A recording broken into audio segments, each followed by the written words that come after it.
काम करती है संसद के सदन क्या। भारत के जो संविधान का अनुच्छेद है, यदि भाग देखें 4, संविधान का अध्याय 2 का जो भाग है अध्याय 2, उसमें अनुच्छेद 79 से लेकर 182 फिर से समझ लीजिए। भारतीय संविधान के अनुच्छेद 79 से 122 कुल 44 अनुच्छेद हैं, जिसमें कि हम संसद के बारे में पढ़ेंगे। ठीक है। संविधान के भाग 4 अध्याय 2 79 से लेकर 182 कुल अनुच्छेद है कुल अनुच्छेद 44 जिनमें अब आपको संसद के बारे में पढ़ना है। संविधान का अनुच्छेद जो 79 है उसमें क्या लिखा है, संघ के लिए एक संसद होगी। ठीक, इसे हम पार्लियामेंट कहते हैं। फिर संसद किससे मिलकर के बनेगी, संसद मिलकर के बनेगी राष्ट्रपति और उसके साथ रहेंगे 2 सदन। 2 सदन कौन से, उच्च सदन निम्न सदन, लोकसभा राज्यसभा। इसलिए जब प्रश्न आता है कि संसद के अंग कितने हैं, ठीक है, जब अपन अंग की बात करते हैं संसद के अंग, ठीक है, तो अंग इसमें 3 हैं, एक राष्ट्रपति, उच्च सदन, निम्न सदन। ठीक है, पर जब संसद के सदन की बात होती है तो संसद के 2 सदन, ठीक है, उच्च सदन, निम्न सदन, प्रथम सदन, द्वितीय सदन, ठीक है, लोकसभा राज्यसभा, इस तरह। तो अपन ने देखा संविधान का अनुच्छेद 79 जिसमें कहा गया है ये संसद होगी, किससे मिलकर बनेगी, राष्ट्रपति और दोनों सदनों से मिलकर। ठीक है, फिर हो गया। अब उसमें अपन को ये देखना है कि अपन, ये तो आप जानते हैं कि जो ब्रिटेन है उसे ग्रेट ब्रिटेन कहा जाता है। ग्रेट इसलिए कहा जाता है कि विश्व में वो पहला एक ऐसा देश है जो किसी के अधीन नहीं रहा, अन्य देश उसके अधीन रहे हैं, यहाँ तक कि अमेरिका भी, भारत भी, अन्य देश। ठीक है, तो ये जो ब्रिटिश पार्लियामेंट है, ब्रिटिश संसद है, वो संसद की जननी कहलाती है ना, मदर ऑफ पार्लियामेंट कहलाता है। तो संसद के, उसके ब्रिटिश संसद के बारे में, उसकी शक्ति के बारे में ये कहा जाता है कि ये एक ऐसा पार्लियामेंट है जो पुरुष को स्त्री और स्त्री को पुरुष नहीं बना सकता, इसके अलावा उसके पास सब शक्ति है, इतनी शक्ति मानी जाती है ब्रिटिश संसद। ठीक है, तो अपन को जो भारतीय के संविधान में जो हमने प्रावधान देखे वो हमने ब्रिटिश पार्लियामेंट से लिए हुए प्रावधान ब्रिटिश संविधान में हमने अपने संविधान में लिए। ठीक है, अब ये अपन को देखना है कि संसद का ये जो अनुच्छेद है 79 में तो बनाया गया है कि संसद बनेगा। संविधान अनुच्छेद जो 80 है वो ये बताता है कि राज्यसभा और लोकसभा, तो इसमें 80 में सिर्फ राज्यसभा के बारे में बताया गया। अब राज्यसभा क्या है, राज्यसभा एक स्थायी सदन है। स्थायी है तो कभी ये भंग नहीं होगा। ठीक है, स्थायी मतलब भंग नहीं होगा। फिर अब इसकी सदस्य संख्या कितनी है, इसकी सदस्य संख्या है 245।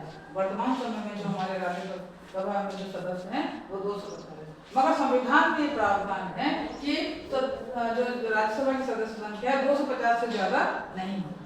अब ये कैसे, 233 तो राज्यसभा 12 सदस्य राष्ट्रपति मनोनीत करता है, जो खेल के क्षेत्र में, जो आपके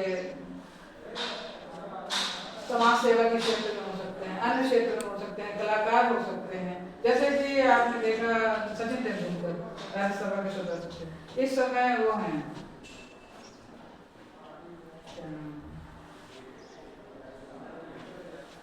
अमिताभ बच्चन की जो वाइफ है उनका नाम जया भाभी। हाँ, जया भाभी, वो है। और इस एक समय पीटी उषा थी, जब हम लोग और भी छोटे थे, एक समय पीटी उषा थी, तो पीटी उषा का हम लोग को खेल याद है। ठीक है, और जब संसद में आई तब तक हम लोग पढ़ाने लगे थे। तो इस तरह जो खेल में, कला के क्षेत्र में, मतलब ऐसा क्षेत्र जिससे देश की ख्याति प्राप्त हो है ना, उनको वो ऐसे सदस्य राष्ट्रपति को मंजूर करता है, जो सदस्य होते हैं 2 सदस्य। ठीक, इस समय अब ये देखिए भारत के किसी सदस्य राज्य में ये प्रधानमंत्री की सदस्य राज्य ठीक। अब यदि इनका कार्यकाल देखा जाए तो कार्यकाल हमेशा 6 वर्ष, कहाँ का कार्यकाल, राज्यसभा का कार्यकाल 6 वर्ष है। और 6 वर्ष क्या है, एक न्याय सदस्य जो हैं वो प्रति 2 वर्ष में अवकाश प्राप्त कर लेते हैं और उनकी जगह दूसरे जितने सदस्य अवकाश प्राप्त करते हैं उतने सदस्यों का चुनाव होगा। ठीक है, तो सदस्य हो जाती है और ये जो सदन है ये भंग नहीं है। ठीक, इतना क्लियर हो? क्योंकि देखिए जितना भी चीजें मैं पढ़ा रही हूँ आप हमसे बोल नहीं पाते हैं, है ना? मेरे को हुआ है कि आप थोड़ा सा बोल सके तो ठीक है, नहीं तो आप कोई चीज इसे बार-बार रिपीट कर रहे हो और मैं उसका वीडियो भी आपको डालूंगी। अभी आपको भाई बताए कि आपको सिलेबस नहीं समझ में आ रहा तो मैं ब्रेक दे दूंगा। ठीक है, ब्रेक निकाल दूंगी। बाकी मैं तो जब भी पढ़ाने लगती हूँ सबसे पहले सिलेबस ही देती हूँ तो उसमें आपको समझ में आ रहा है।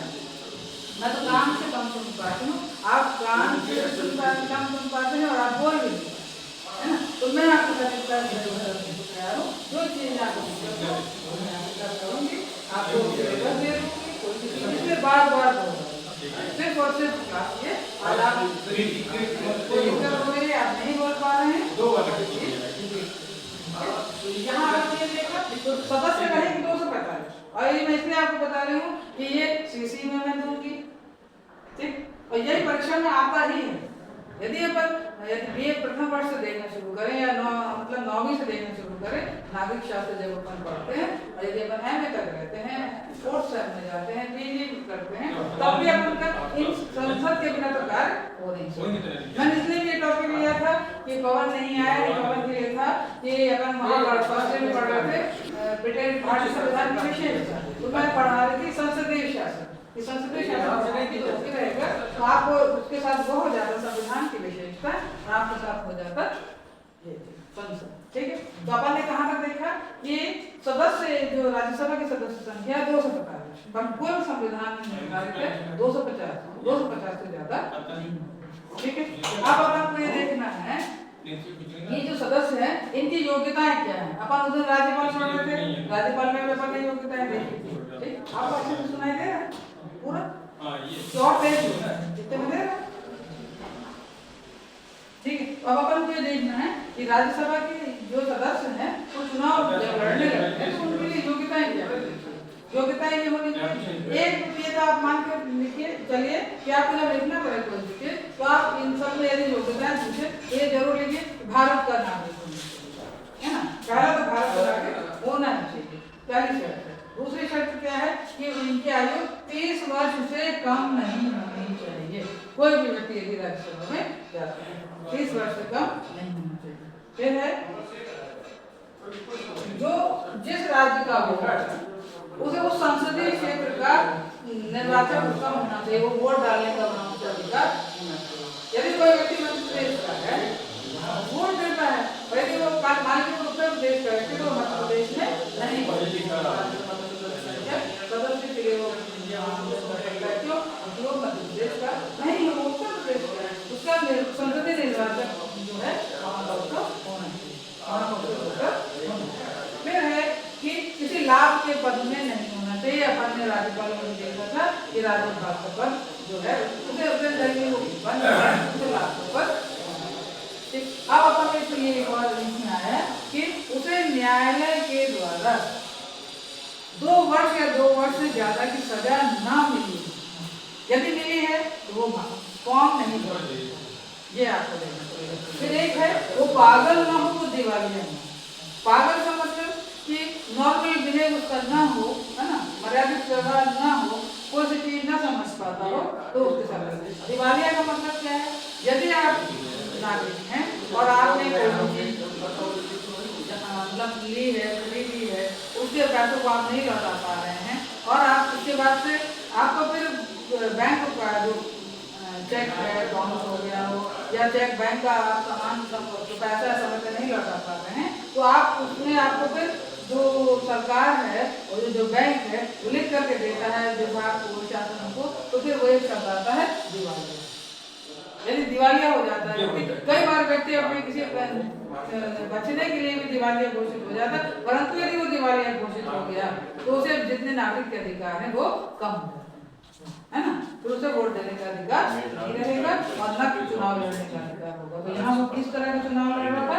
राज्यसभा के सदस्य का चुनाव लड़ रहा था। तो तो परंतु यदि वो पागल और दिवालिया वाली श्रेणी में आता है, इस क्राइटेरिया में यदि आएंगे तो फिर ठीक है, नहीं तो यदि इस तरह के यदि पागल और दिवालिया है, न्यायालय से सजा प्राप्त हुई है, तो फिर वो फॉर्म नहीं भर सकते हैं। तो यहाँ पर क्या है, नागरिक होना चाहिए, 30 वर्ष से ज्यादा की उनकी उम्र होनी चाहिए, संसदीय निर्वाचन में उनका नाम होना चाहिए, तो वो पहले ठीक है। इतना अब अपन को ये देखना है कि जब राज्यसभा के सदस्य कोई व्यक्ति बन जाते हैं तो राज्यसभा का को चलाता कौन? तो राज्यसभा को चलाते हैं राज्यसभा के सभापति, ठीक है। जैसे लोकसभा के अध्यक्ष रहते हैं, राज्यसभा के इसमें राज्यसभा में एक सभापति होते हैं। परंतु ये जो इतने अपने जो अनुच्छेद हैं, इन्हीं में कहा गया है कि राज्यसभा की सभा को चलाने के लिए जो सभापति होगा, वो सभापति क्या होगा? जो भारत का उपराष्ट्रपति है वही इसका सभापति होता है।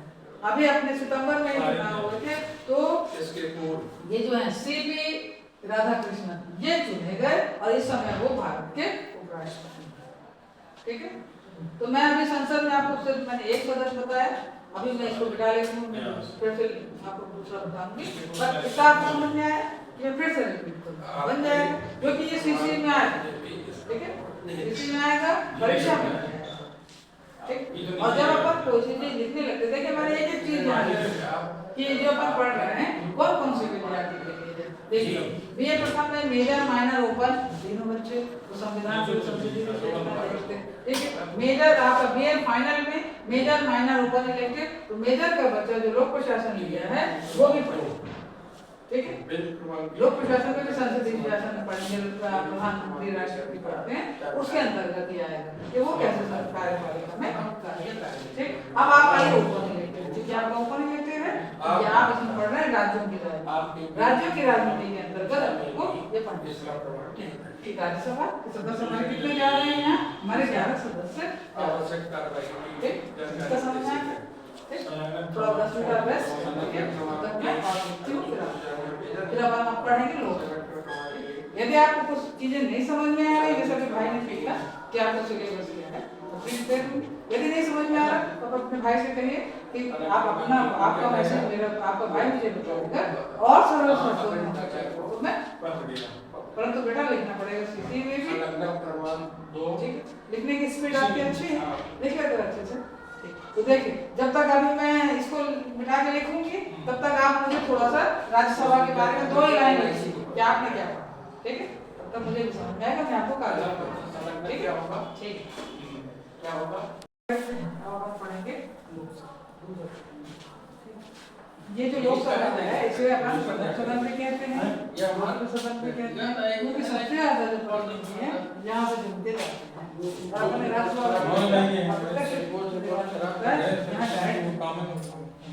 ठीक है। तो 13 सदस्य तो जाते हैं जो सांसद हैं केंद्र शासित प्रदेश से जाते हैं, ठीक है। इस समय यदि अपन देखें तो कई मतलब केंद्र शासित प्रदेश पर कई प्रश्न उठ रहे हैं, उसको अपन अगले उसमें लेंगे, ठीक है। और 2 यदि राष्ट्रपति को ऐसा लगता है कि सदस्यों की संख्या कम लग रही है तो फिर वहां पर वो उन 2 सदस्यों को राष्ट्रपति के मनोनीत करें, ठीक है। और अब यहाँ है 530 सदस्य जनता द्वारा चुने, ठीक है। ये अब अपन यदि इसको देखें कि 500 आपको जब लिखना पड़ेगा इसके बारे में, तो आपको लिखेंगे 545 सदस्य राज्यसभा लोकसभा में कैसे हैं ये मैंने आपको बताया, 13 यहाँ 2 ये और 3 530, ठीक है। इधर अब अपन को ये देखना है जैसे राज्यसभा में योग्यताएं थी कि कौन पहले नामांकन पड़ता है, कैसे चुने जाते हैं, तो वैसे यहाँ पर भी देखना पड़ेगा कि इनकी योग्यताएं क्या है। वहां अपन ने देखा था राज्यसभा में कि 23 वर्ष से कम नहीं होना चाहिए, 23 वर्ष उससे अधिक होना चाहिए। यहाँ पर राज्यसभा लोकसभा में देख रहे हैं 25 वर्ष या उससे अधिक, ठीक है। भारत का नागरिक तो है ही नहीं, होना ही चाहिए, ठीक है। पहली योग्यता है कि भारत का नागरिक होना चाहिए। दूसरा अपन अब लोकसभा पढ़ रहे हैं तो लोकसभा के अंतर्गत जो भी लोकसभा का मतलब निर्वाचन वाला फॉर्म भरेगा उसमें है 25 वर्ष या 25 वर्ष से अधिक उसकी आयु होनी चाहिए। उसके बाद लाभ का पद नहीं होना चाहिए, ये सब में है। और न्यायालय द्वारा अपन ने उसमें क्या देखा था राज्यसभा में 2 वर्ष या 2 वर्ष से ज्यादा का उन्हें सजा न मिले। ठीक, परंतु यहाँ आपको क्या बोला जा रहा है, न्यायालय द्वारा पागल या दिवालिया घोषित न जो ने। अब यदि वो एसटी हैं तो उन्हें उसी कोटे का होना चाहिए, क्योंकि उसी के अंतर्गत वो आवेदन नामांकन भर रहे हैं। असम जनजाति से हैं तो उन्हें ये घोषणा पत्र देना होगा कि असम जनजाति से। किसी के लाभ के पद में नहीं है तो उन्हें देना ही है। फिर कदाचरण, देखिए कोई व्यक्ति शासकीय सेवा में भी होता है, पद से त्याग पत्र दे करके वो बनते। कई बार IAS IPS कोई सामान्य कर्मचारी है, वो भी पद से त्याग पत्र दे करके लोकसभा में चुनाव लड़ते हैं। परंतु उनके साथ ये है कि उनका विभाग द्वारा कदाचरण का आरोप न लगा हो, और ये जो शासकीय सेवक होगा यदि कदाचरण का आरोप लगा होगा तो फिर वो नामांकन नहीं करता। ठीक, अब यदि अपन ये देखा कि योग्यताएं क्या हैं, सब यदि देखा जाए भारत में सबसे कम उम्र के सांसद इस समय कौन है, 25 जो इसी क्राइटेरिया हैं 25 वर्ष के हैं पुष्पेंद्र सरोज। ठीक है, 25 वर्ष से लगभग आगे अब आयु हो गई, बाकी सबसे कम उम्र के। यदि इसमें देखा जाए महिला सांसद में तो शांभवी चौधरी। ठीक है, आज अपन ने क्या देखा, लोकसभा को अपन को क्या देखना है, लोकसभा संसद का लोकप्रिय सदन है, द्वितीय सदन है, ये ना, ये सॉरी प्रथम सदन कहलाता है लोकसभा, और ये द्वितीय सदन कहलाता है राज्यसभा। ठीक है, लोकप्रिय सदन। अस्थायी, वहां अपन ने क्या देखा था, स्थायी है ना, 1/3 सदस्य सेवानिवृत्त होते हैं, उसके बाद उनका चुनाव हो जाता है प्रत्यक्ष तरीके। पर यहाँ जो चुनाव है, देखिए निर्वाचक मंच जो आपको वोटर है, आपको वोट देते हैं, अपन लोग देते हैं ना, है ना, तो 22 जुलाई को गए इसमें जो है ये अस्थायी सदस्य अस्थायी सदन है, भंग होता है। ठीक है, और उसके बाद फिर चुनाव होता है, परंतु तो लोकसभा में ध्यान रखिए ये प्रथम सदन है, लोकप्रिय सदन है, इसलिए लोकप्रिय सदन है क्योंकि यहाँ पे सदस्य जो चुनकर जनता द्वारा आते हैं। ठीक है, इतना कंफर्म हो गया आपको। और ये अपन यहाँ देखा था कि 79 में देखा अपन ने कि राज्यसभा के सदस्य का चुनाव हुआ। यहाँ पर अपन देखते हैं 81 हम फिर 81 जो है इसके अंतर्गत यहाँ पर वास्तविकता पर्याप्त है, साइन करना है। कल आप आइएगा, आपको जो और पढ़ना है, आपके अपने मन का यदि कोई आपको पढ़ना है कि सिलेबस में इसके अंतर्गत पहले ये पढ़ा दीजिए।